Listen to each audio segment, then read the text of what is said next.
Be right. Hell yeah. Ladies and gentlemen, what's going on, guys? We are back with another fighter today, boys. And I'm excited to meet this guy, man. Everybody, I want you all to meet Aric Mercado. There's your camera. Say what's up to your boys, man. Hey, how's it going, y'all? Thank you for having me, Brian. Yeah, no problem. It's good meeting you. This is my, I think it's my second time meeting you. I met you at, so CJ Casares is my cousin. Yeah. And that's when I met you after his fight, post-fight. You're his coach, correct? Yes, sir. Yeah, I've seen you on my, I've seen you on like just my social media. I've seen you training and all that stuff. But I didn't know you were an actual fighter.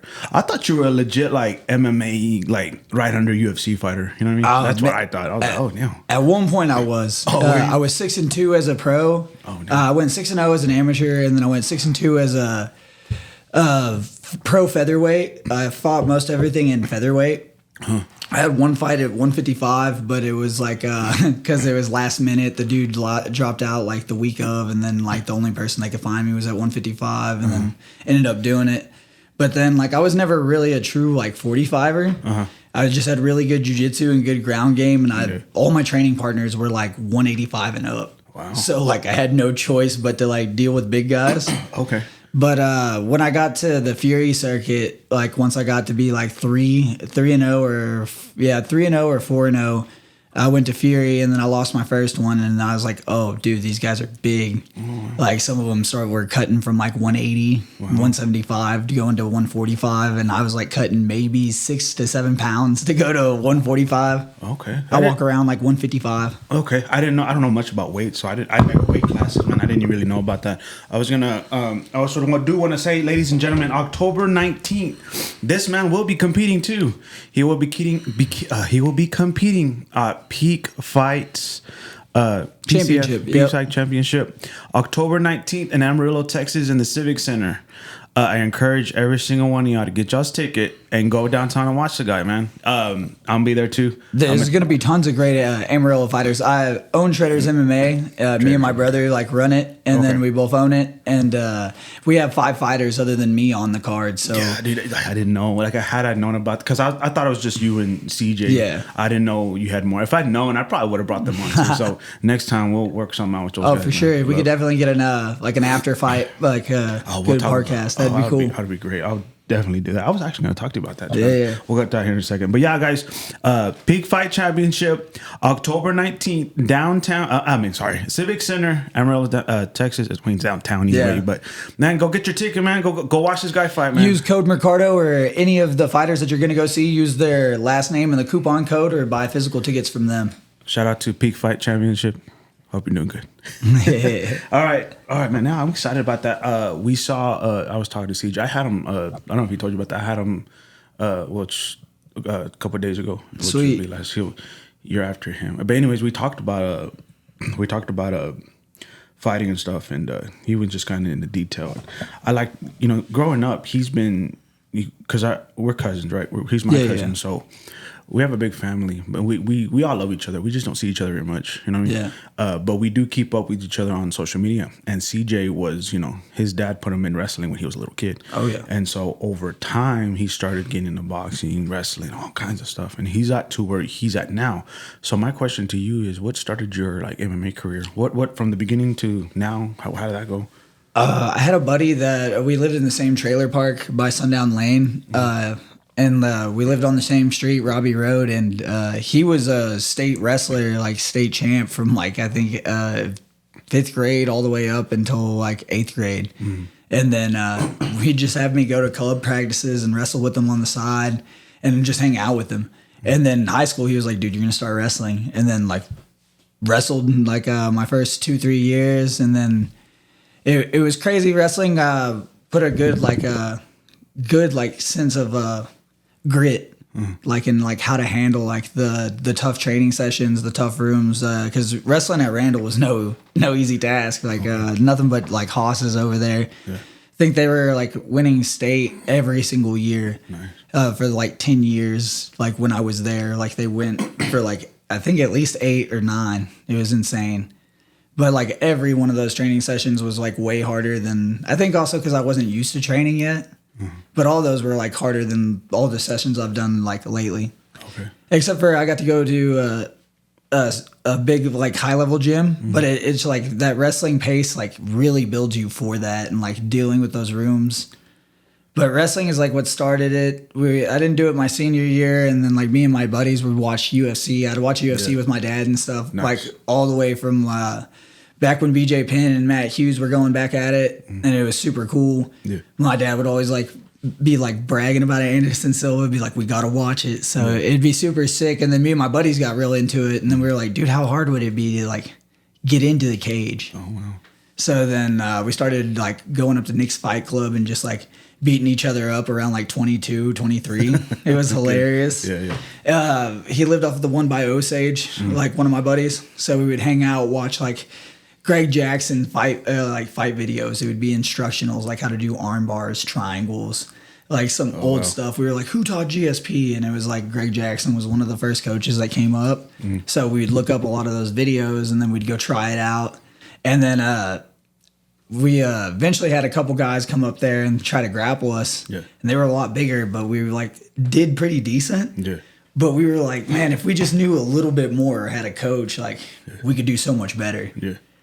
So then I saw at Nick's Fight Club, they had a jiu-jitsu class like poster, and it was for Juan Martinez. And then I went to that class. Two of my buddies couldn't train, but I saw that class was there. So I showed up. It was crazy. Juan had us just like grapple, and he had saw me like submit a couple people, and then like he stopped the class for a little bit, and he goes, on 10, I'm gonna go. And bro, I had no idea what he meant. And he's like doing these judo fit-ins. Well, I know now, but like at the time I had no clue. And he's like going really easy, like in these steps, and like getting real close to me and like hugging me up. I'm like, okay. Like he's like going nice and smooth, like through 1 through 5. Yeah. And then 6 through 8 was a little violent. And I was like, oh, I might be going for a ride here in a bit. And then 9 and then 10, I'm like looking at the mats, and I'm like, oh, the lights are up there. I'm about to fall. Oh, wow. Yeah, he smacked me, and then saw if I got up, and then he was like, all right, let's keep getting more rounds. And then he also had my head coach, Austin Riggin.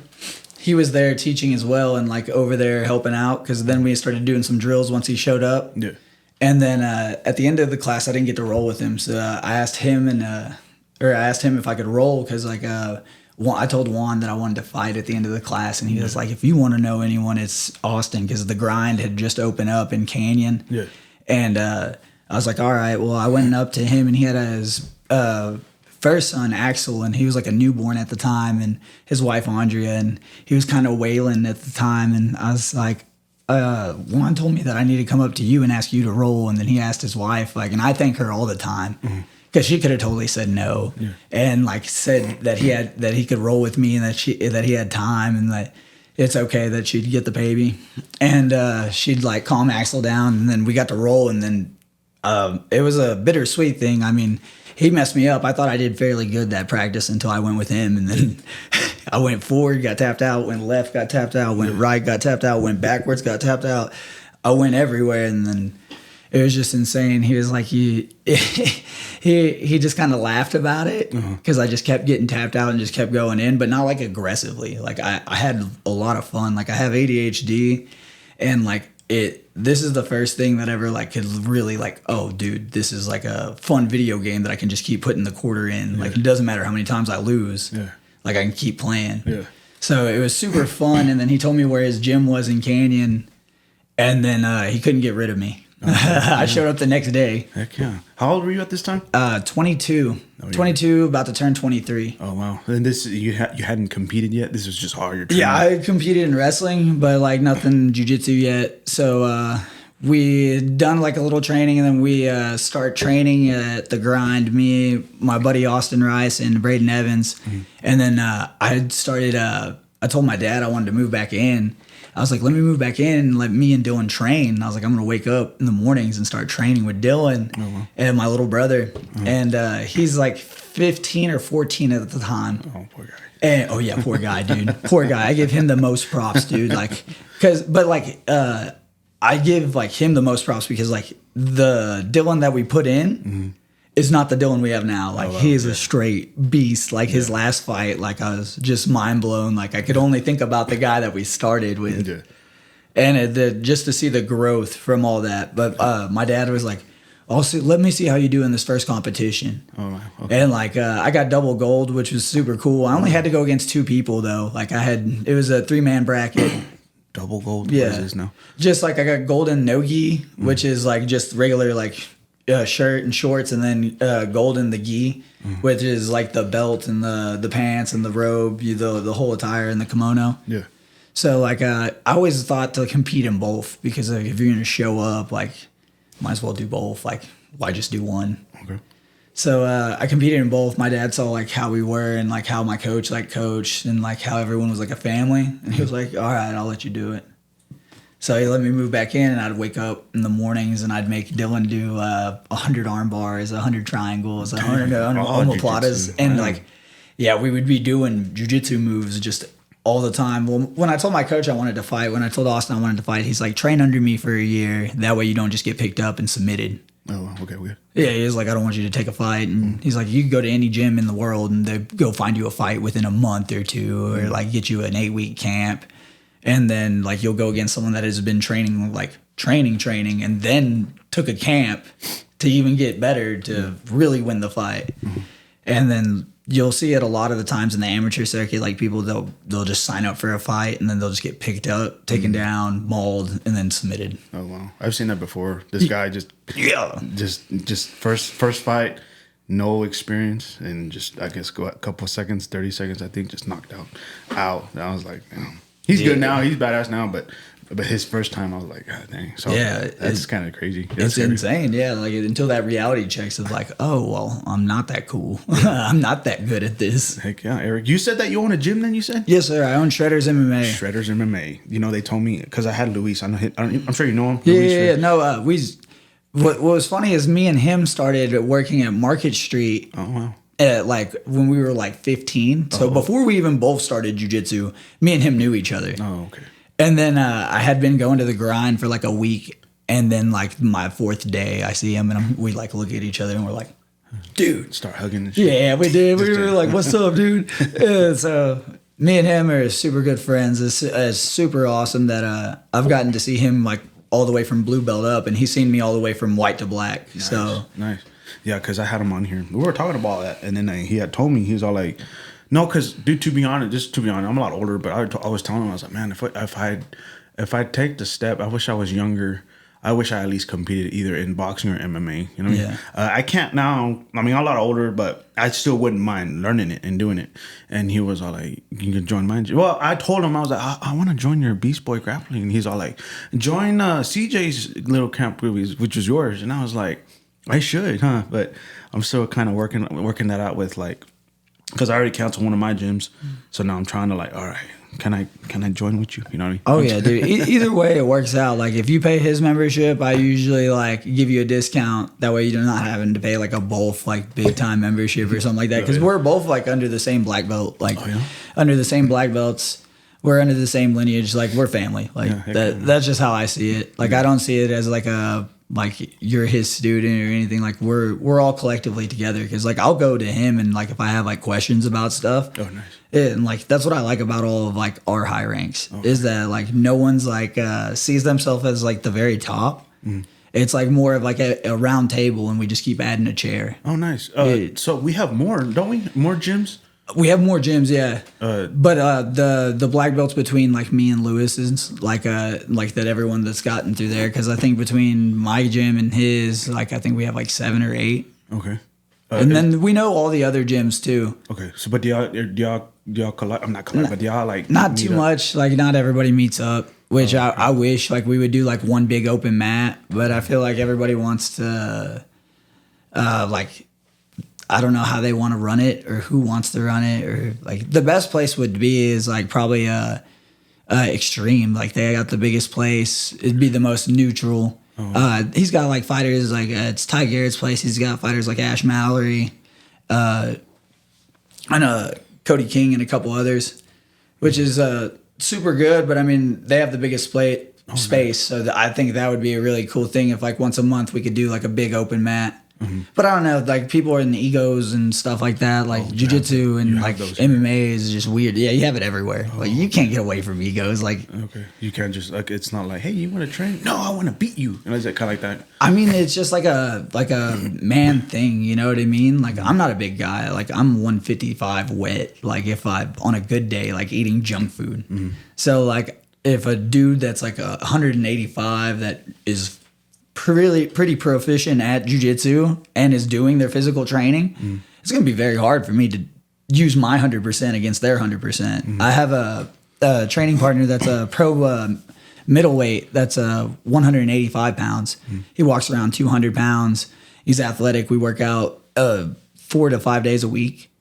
And like, I'm thankful for him, but like, I honestly know like his 100% and my 100% are two different things. Like, shout out to Travis Cox, like, cause he could totally kill me on some days. Like I'll land some fast stuff, like being a little 35er, and then he'll smack me, and then I'll sit back down a little bit and tone it back down, cause then I'm like, okay, I might be landing some fast stuff, but if he really wanted to, he could stop me really quick. Okay, dude, I actually wanted to ask you that. You bring that up. Weight classes. Yeah. So how does that work? Can you by your memory, do you know which classes is what? Yeah, like I mean, for the UFC, like most of it, it's like 125 is the lowest. Okay. Then you go 135, 145, 155. Then you got 170. They make a pretty weird jump. Then it goes 185. Okay. Then 205. Wow. Then heavyweight, which is 265, which you have to make 265. You can make 266 if it's not for a belt. There's nothing after that? No, there's no like ultra heavyweight. They do force you to be 266 pounds, like in shape. You can't be 300 pounds and compete. I think in boxing and Muay Thai you can, like you can be like over, but like in MMA, like so far they haven't done like nothing like crazy. I bet in like the off places they have, you know, like Ukraine, like Russia and stuff, like where you see those crazy fight videos. Yeah. Okay. But yeah, like the professional weight classes for like UFC and like the big ones, that's standard. That's the weight classes, right? And they stay within those weight classes, right? You can't fight someone above or below the weight class. You can, but it just depends on like if the fight makes sense. Like it depends if that person thinks they could win the fight that's from below, or the person from, of course, the person from above always thinks they can win it. They're like, "This is a small guy." Oh, okay. So is that how that works though? The person with the upper weight has the advantage. Is that like, what's your weight class? What's your weight? What competition? I compete at 135 and 145. Okay, so if you were to compete against a 145, would be like, oh no, that's what do you call it? It depends on the level of the 145er. You know, like if this guy looks like an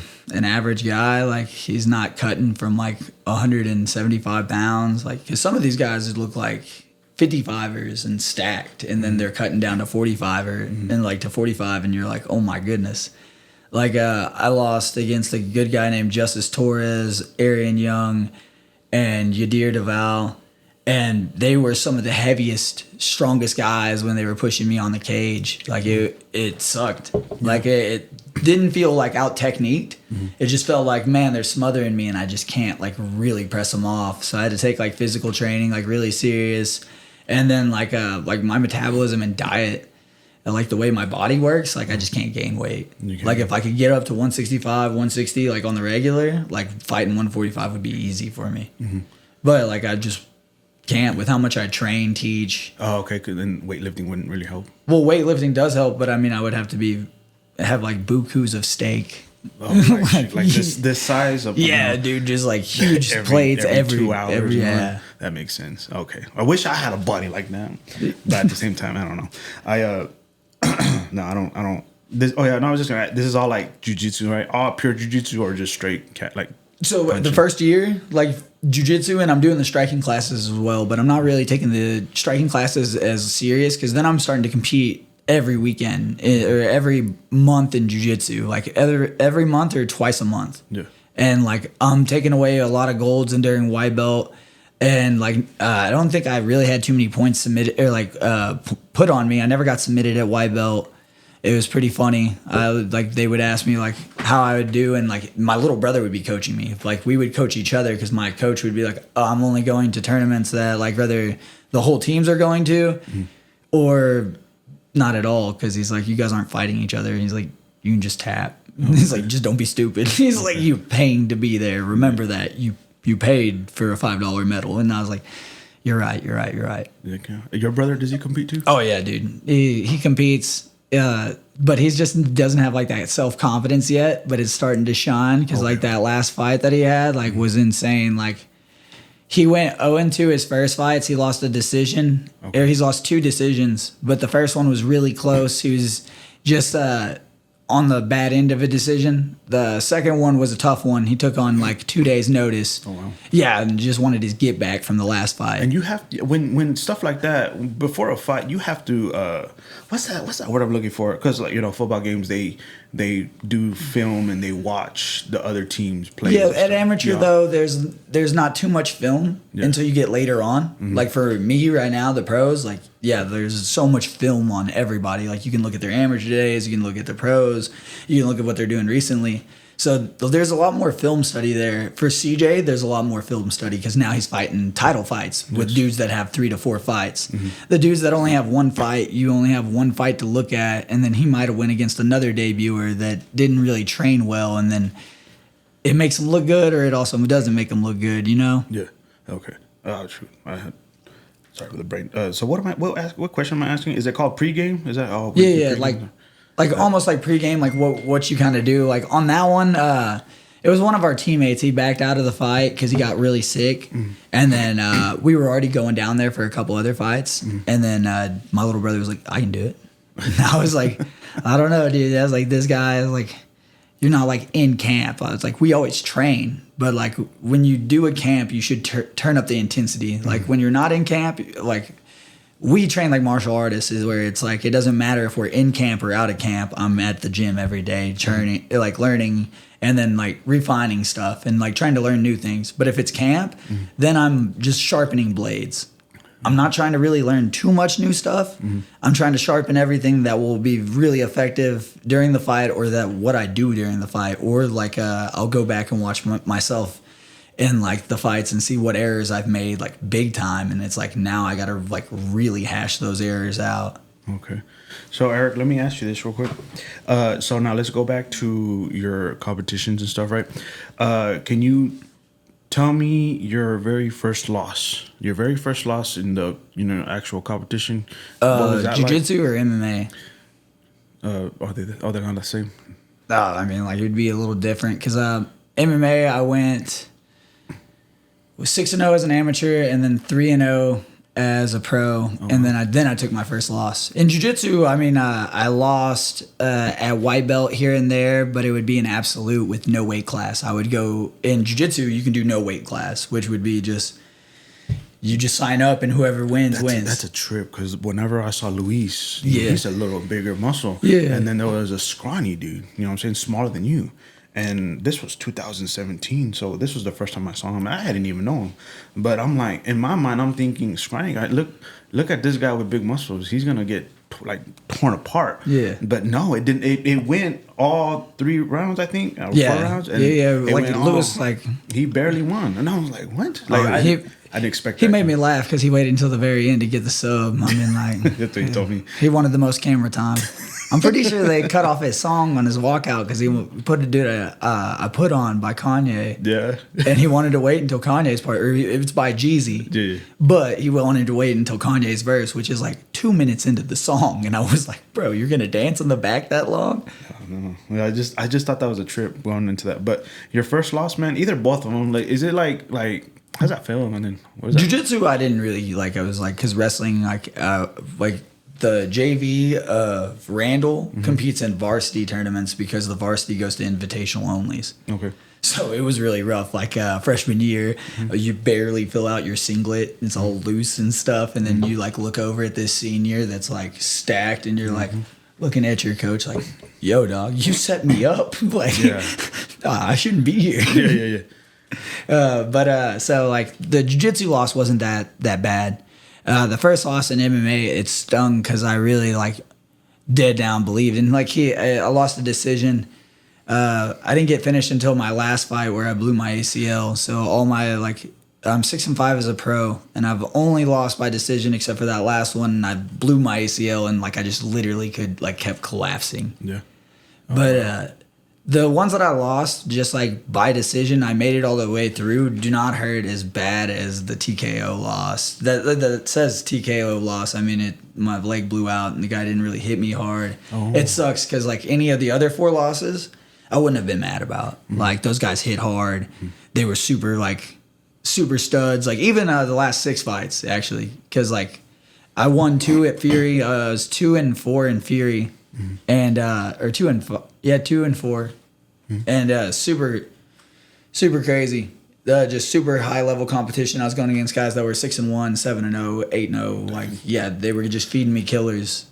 And I just bet it on myself, and I had too many injuries like going in on it. And the losses didn't really hurt. It was just like I really just wanted to double down on myself and be like, no, we're gonna make it. I was just telling my brother, I was like, no, we're gonna make it to the UFC, dude, or like one. Like, don't worry. I was like, yeah, man, we'll get it. I like that positive. Yeah. I was like, we're gonna get it, and then they'll pay for all the injuries. Like, we'll go to that medical, we'll get done with that fight, and we'll go to the medicals there. And then it didn't happen that far, or it didn't get it that far. So this time we're like really refining it all, and like learning from all the losses, going in 100%, not going in hurt. Okay. Just actually thinking about it. Also, like I never had to manage or had a manager. Like I just really managed myself. So it was, the losses never hurt because it was always my fault. Okay. Oh, like I betted on myself. I picked the guy, and some of the fights I shouldn't have picked. Some of it was just straight ego. Like, okay. And you just learn, huh? You learn from all losses. You're like, yeah, like I kind of played it like Halo. Like, and just kept pressing A, you know, just kept like, oh, run the next game, run the next game, run the next game. You do bad, you know, and then you're like, no, we'll do good next one. Don't worry. Heck yeah, man. One more game. Now let's move it. So tell me about, with those 2 categories, tell me about your first win. How did that feel? What was that like? The first one in jiu-jitsu was sick. Like, with everybody around and actually like going through, because like I remember wrestling my first time and I got pinned like straight up, just like stunned it on, and I was like, oh, that sucked. And then going out in jiu-jitsu and getting like a sub like pretty quick was pretty sick. It was just being like, okay. Getting the first sub in MMA was really, really cool. Like the highs and lows of MMA are way different. Getting to like kick and punch someone and then getting to use jiu-jitsu at the same time is like way different than doing jiu-jitsu, because like you might take an accidental headbutt, elbow, like a slap maybe in jiu-jitsu, but it's not like anything that's like detrimental or like gonna like really hurt you. Like maybe a good slam would, but in MMA like anything can happen. Like you could be as prepared as possible and get caught with like a check hook or a random overhand, a good high kick. And it just like, oh, snap. Yeah. Like, this is different. Oh, I'm starting to be wobbly. Oh, is that how it works? Yeah, We'll get to that after break. I do want to know more about that. But yeah, your first win, man, does this adrenaline rush? Just adrenaline rush, dude. It's just insane. You're just so hyped. And then for me, it was super cool because I had like my little brother. I had my big homie Chance. And like they've been side by side the whole entire of the fight career. So that one was really good because like it's like we did it. My buddy Travis, John King, and Austin, and Juan Martinez, Austin Riggin. It was just super cool, like to have them there in the corner and at the fights, and like just getting the job done. Like having a mission and then just getting it done with the crew, and then everybody like together at the end was always the cool thing. Taking a shot of Jameson at the end. Nice. It was cool. Just adrenaline rush. And then after that, dude, like, do y'all start eating stuff? Like, yeah. I mean, I eat pizza, hamburgers. Like, for me, it's like burgers. I gotta cut out the burgers. When I start cutting weight, so it just sucks. So after y'all meet weight and all that stuff, y'all have to be on a strict diet from day one all the way till not all the way to day one. Like I said, I'm pretty blessed with my metabolism. So like everyone there was like, lucky man. Yeah. Like a lot of people do. Like the 45ers would be like, how are you that like strong in the clinch and stuff, and you don't cut that much weight? And I was like, how are y'all so big and how do you cut so much weight? I was like, but going to 50 or going to 35 is really not that bad from 55 for me, because that's 55 is like if I'm eating ice cream every night, like a whole pint, like being bad, like cookies, all sorts of stuff. And then like if I'm like in fight camp eating what I need to, like chicken and rice, salmon and rice, and like salmon and veggies, and then like steak and veggies, then I'm like solid like 149, 150, like walking around like pretty lean. Yeah. And then you just like water load, and then you end up cutting the rest in water. Oh wow. So like for example, you start from day one all the way till the weigh-in, you meet weight, and then do fighters just pig out the day of like, or after? I mean, that's where like some people mess up, and then you like end up fighting like trash, like because you got to think about like how you've been like fueling yourself for your best practices. And like if you can fuel yourself like that, but you can just do a little bit more on the portions because you're not having to watch your weight, you can just fuel yourself to like what you need to be. Okay. Like for me, like when I cut, like I like to be, I'll make 136, 135, and then I'll get up to 151, and I don't want to be heavier. Like once I get to 151, like that's good. Okay. If I get up to like 155, 154, like I'm stuffing myself, and now I'm like too much. Like I'm gonna be bloated, slow. Like my body's gonna be too busy trying to recover. So if you don't eat enough and then you fight, you're gonna do trash. If you eat too much, you'll be trash. Trash, yeah. There's a fine line, and then it's like you got to eat what's right for you. You can't just be like, oh, I'm gonna go to this all-you-can-eat buffet and get down. But then after the fight, win or loss, you just whatever. But most people do that, huh? They just pig out like crazy. I do 3 days, but like, cause like once you're like so clean with your diet, like you do it for 2 days, and like you feel like so bad. Oh really? Oh, it's so good, but like it's so bad. Like your stomach, and like you're just like, dude, why did I do this to myself? And then you just grab another Krispy Kreme donut. Man, you're gonna have to show. You're gonna have to send me because my cousin was telling me that like the diets that I do, it'll just shred that fat. You're gonna have to show. You're gonna have to send me just what meals to eat. Well, dude, it really works out perfect for you because like I don't live too far from you, and like really? Market Street, dude, like I do like just those those little pre ones that you really? throw in the oven. Really? They're expensive though. Well, to me they are. Well, I mean, like if you go to like one of the guys that do like the meal preps and stuff, like if you can meal prep and you got time to meal prep for yourself, oh yeah, awesome. But if not, like those guys are like $12 to $15 like a one. Why like the ones over there, like you can every now and again get two, buy one or get one free, and then they're like $9, so it's like $3 savings, you know? Oh, that sounds good. No, that was just, I know one of the gyms out here, real fancy. I don't like, I try not to say names, but like it was real fancy, and they had like they have their own meal prep. Yeah. And I was like, dang, bro, that's what's up. Real quick, guys, let's go to break, and then we'll thank our sponsors, even though I don't have any sponsors. Ladies and gentlemen, we want to thank our sponsors. No sponsor. All right, what's going on? Oh, nothing much. Hey, so this is what I wanted to ask you, dude. So now you're in the cage or practicing, whatever, right? Now, when it comes to knockouts, the closest thing I've ever been to a knockout, I was in football, and then I dove. They told me I was a right tackle. They told me to dive for the hit the linebacker. Yeah. That dude was so fast that when I ran to him, I dove because I was gonna try to clip his legs. Yeah. And then what happened was I hit someone's knee. So this side of the head hit his knee, someone's knee. And then that person ended up just walking and going. And then all I saw was just like black. You know what I'm saying? Like it was like I got up and it's like this side, just black. Like just like how to explain it? Like just dark. And then I just like kind of wobbly and I got up. And I'm still conscious and everything, but I just still like just see like just dark here. And then the next play, I didn't even try to like hit anyone hard. I just like try to like just extend my arms and go there. And then over time it went away. Now the next day is when it was sore like crazy. But this was just football. This wasn't an actual fight. So whenever you get into a ring or practice, someone punches you. What is that? Right here? Is that how that works? Man, it could be like in the temple. Okay. It can be in the back of the ear. Okay. It could be in the jaw. And then it can be like straight in the teeth. Like it can happen in like a lot of different places. I'm very blessed. Like I have a very strong chin. Like I've had my lights turned out, but like as soon as my butt hits the canvas, like I turn back on. Okay. Like I've been hit like some ridiculously hard times.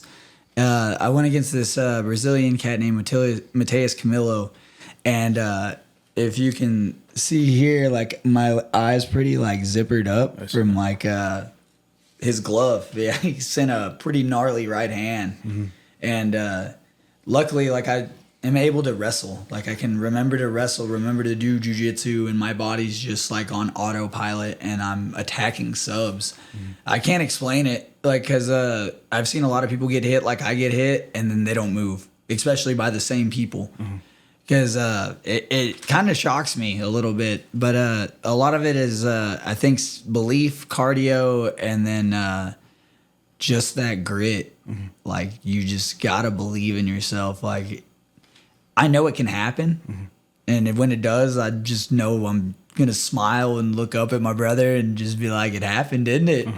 It's a fuzzy, warm feeling. Yeah. And So what happens though? Like your body just like one of my friends told me this. He was he was practicing boxing and he got hit. He told me that everything he was conscious, he saw everything, but his body wouldn't.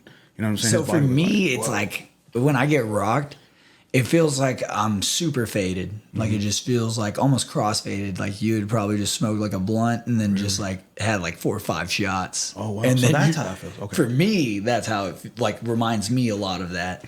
And I was a little hoodlum before I started, so I had a little bit of practice in that. So like I guess it's pretty crazy for me. And when I was a kid, I like spun up around a bunch.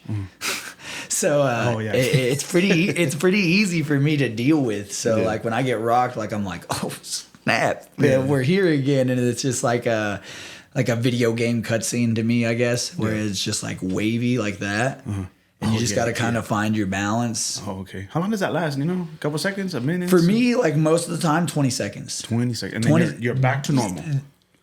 Like for about another 20 seconds, and then you're back to normal. Like 20 seconds, vision's back, everything's pretty level, and you're like, okay.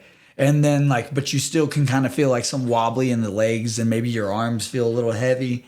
And then like another 20 seconds go by, and you're like, ooh, that was bad. Yeah. After my first pro fight, actually I got a concussion, and like I didn't even remember getting dropped. I remember us all chilling out in the parking lot. We were all hanging out. And I was laughing, and I was like, looking at my dad and my little brother, and I was like, oh, I didn't get dropped this fight. And they both look at each other like, and they're like, nah, fool, you got dropped. Oh, and you don't then remember, huh? I didn't remember. And the bad part about concussions is you feel trapped in your head. Like, like you run on autopilot. It's like a simulation almost. Like you're just watching your body go through motions and do like average day life while like you're up inside like, yo, dude, like speak to someone, like talk, do more than what you're like doing. Like you're doing like bare minimum. Like it's insane. And then like I snapped out of it like maybe 2 months later. Oh, wow. And I just like looked up at my little brother and was like, dude, I'm sorry. I've been no help. Like I can finally talk. Like I actually feel like I can conversate and like, and then he like shook. He's like, yeah, I knew like when you were sitting out of practices and stuff, like something was up. Wow. But that's something that like I took really serious after that. I was like, all right, well now I got to really think about how I get hit, when I get hit, and actually do movements. Like what I thought was pretty crazy is I did like my first like 10 fights, probably like Gracie challenge. Like I only had like good jiu-jitsu, didn't really like put too much emphasis into like striking. I would go box at Texas Elite with Coach Jose Montanez, and that would help out a lot, but I just wasn't going enough. Like I just probably needed to double down on that like at the time, but I just wasn't doing that either. And I was just like really like, oh, I'll submit him. I'll get him down. It'd be all right. Heck yeah. And then that started like backfiring. Hey, I forgot to say this before break. Guys, don't forget, October 19th, Peak Fight Championship. This guy's going to fight Civic Center. I forgot to bring that up. But yeah, October 19th, Peak Fight Championship, Amarillo, Texas, Amarillo Civic Center. This guy's going to be competing. And just don't forget about that. I forgot to bring that up after break. Just don't forget about that. But yeah, dude, concussions, bro. How does that happen? What, here and then the concussion happened? Or is it here, you landed, and then the concussion happened? Oh, I couldn't tell you, dude. I'm pretty sure it was just a stiff left hand, and I like dropped into like straight to my butt with my legs like in an S mount, and I just immediately started wrestling. Like when I rewatched that fight, I did like my best wrestling. Like it was insane. Like I was just never like stop going. So like that's why I said I've been very blessed with like when I do get rocked, my body will go into auto like wrestling, jujitsu, and like I'll pummel and I'll stay away from danger. Like it's just like my body knows like, hey, dude, your head needs to be glued to him now because like if we make distance, we keep getting hit. It's not good. Yeah, I've seen that on professionals. As soon as they get rocked, they start grappling. Oh, that's smart. Yeah, I mean, yeah, you got to get your head out of danger. That's your body telling you, like, yo, dog, like, what we were just doing, not working. Yeah. Let's, like, regain ourselves and then try again. It's almost like when you see, like, hockey players, soccer players, basketball players reset the ball back to the middle. Mm-hmm. That's what I try to tell people. Like, in fighting, like, it can happen, too. Like, you got to reset. Just because you see, like, the goal doesn't mean you can make it. Yeah. You know what I mean? Like, in soccer, like, a lot of the times they don't just shoot just because they're in front of it. Like, they got to make sure they have, like, the right play or the right angle. Mm-hmm. Okay, shoot. I'm scared now. No, I'm just joking. Heck yeah, dude. So, we covered that.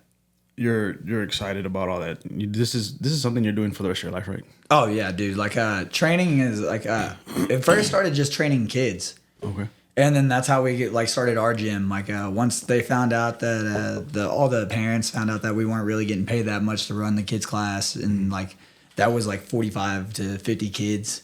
Oh wow! Yeah, like yeah, dude, we had to split it up into 2 classes because like when you do like ages 5 all the way to 16, like there's big like size differences and then attitude differences. Oh, okay. Because like between ages 5 and like 9, like you get the most purest, funnest, like silly human beings that ever lived. And then like 10, 11, 12, 13, it's like now we're shaping to be cool, caring about what people think. Oh, yeah. And like you start to miss them being little kids. And then I love that, like what we've created as like our kids program between me and my little brother is that we never let them stop being kids on the mat. Mm-hmm. It's like if you want to compete, we'll take it serious for when you're gonna compete. Mm-hmm. Like there's a little block that we'll take it serious, but I want it to be a lifestyle thing for them. I don't want them to get grown and then be like, nah, dude, my parents put me in jiu-jitsu for 8 years.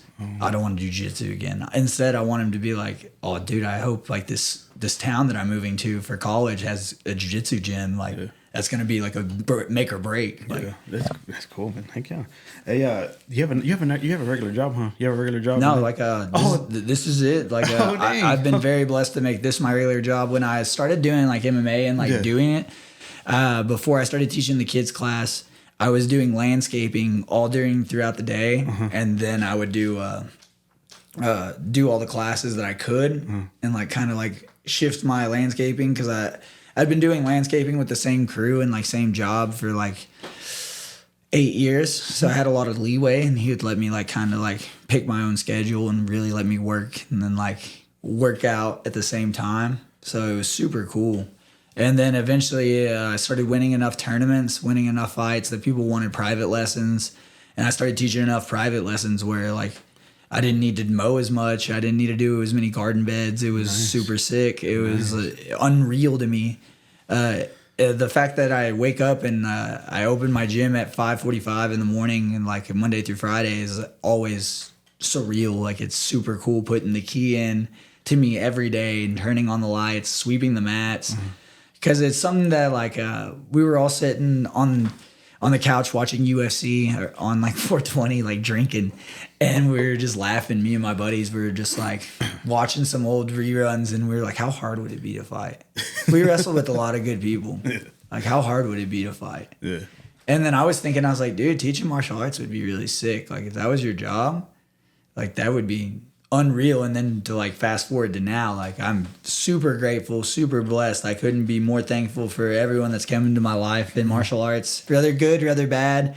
Every lesson has like moved me one step closer to where I am. And the wins, the losses, I all love it for memories. Cause like I said, I wasn't like the best kid growing up. Like I wanted to party and do all that stuff. And then like I would never replay any of those nights compared to like all my like training, like fights, like any of those competitions. Like I would replay those nights anytime, even the losses, even like the tournaments that like I just like straight up sucked at and just like lost the whole entire time. And then I was like, dang, I drove 6 hours and got skunked. Yeah, but it's good. It's growth. Like when you're able to lose and able to like watch your losses and then grow from it. I never cared what anyone thought about like how good I do or whatever. This is for me to be the best me I can be. I always saw it as like an anime or like a manga. Like when you go to train, like you're gonna take it serious and like train just to train to be like a martial artist, not necessarily to be like I guess the main character. Like a lot of people like want to be the main character, or be all over the posters and stuff. Or like put on the mean face and be like the bad man. Yeah. So like that's never been me. Like if you look at all my fight posters and everything, I'm smiling. Yeah. I don't think anyone has more fun doing this stuff than I do. Okay. Thank you, man. Happy for you.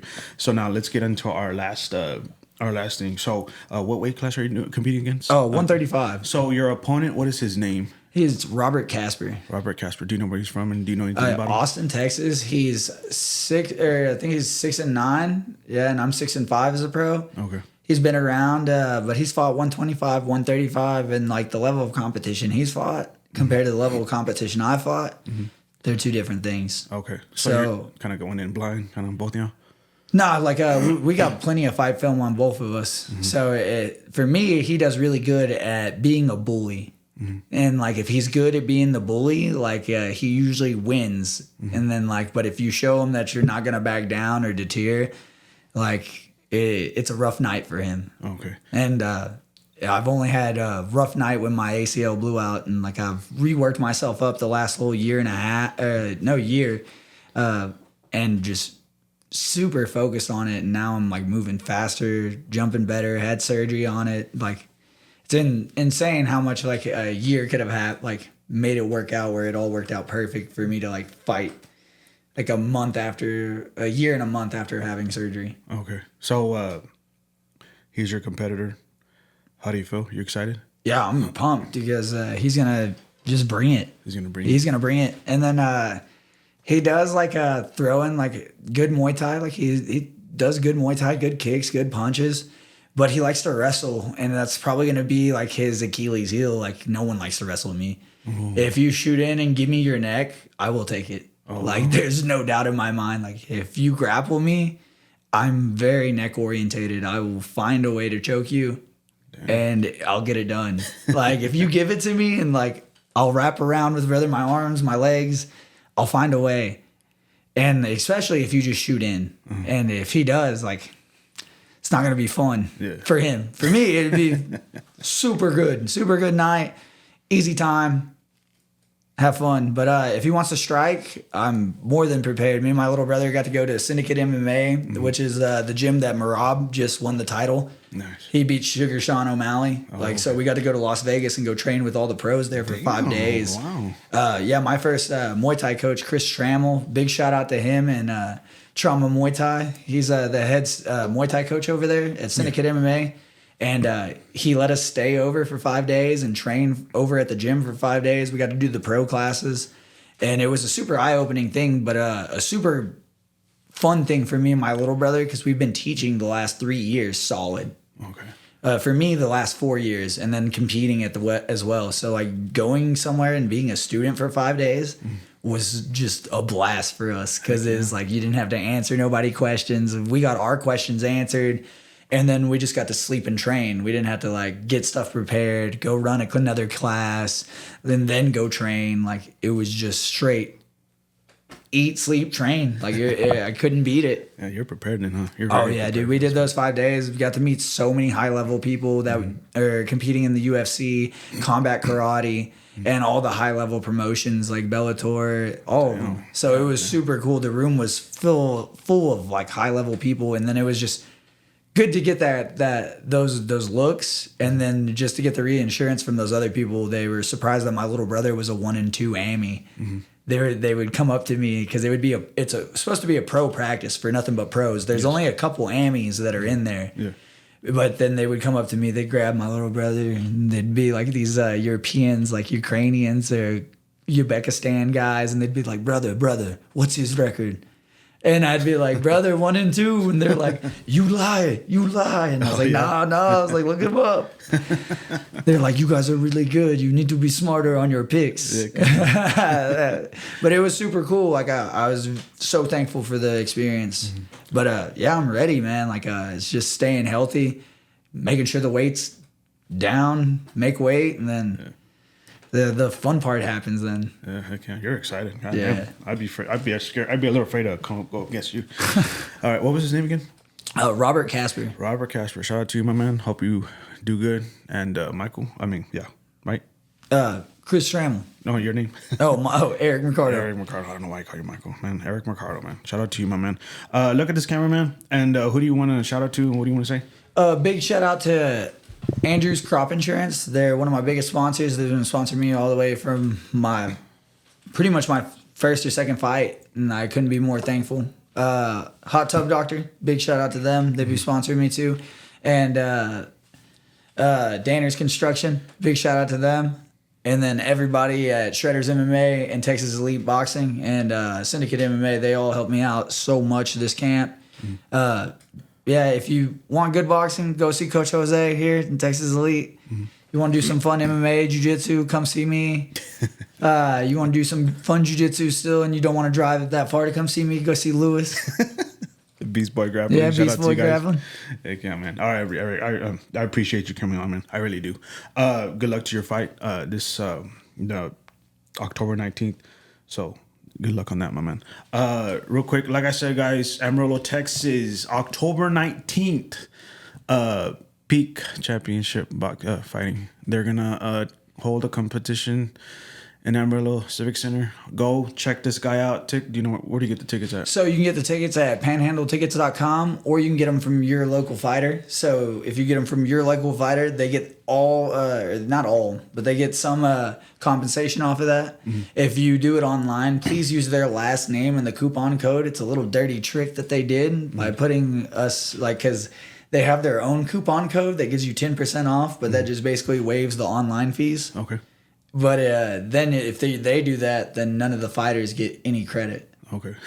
You know what I mean? Yeah, Usually it's a drop down box and it'll say who you're here to see. Yeah. And then you could also do a coupon code. You know what I mean? But instead they just did a little sly move like that and did their own little coupon code. So don't do the coupon code. Support these local fighters. They don't pay us really anything. They really just hope us that we're going to go do our hopes and dreams.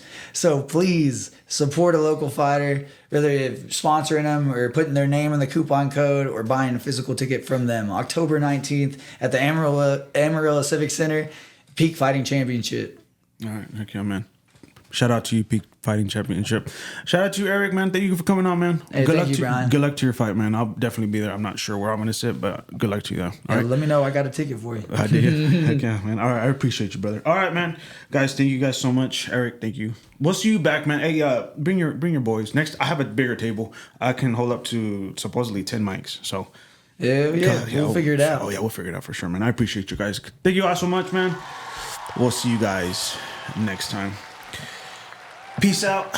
October 19th. Get your ticket, boys.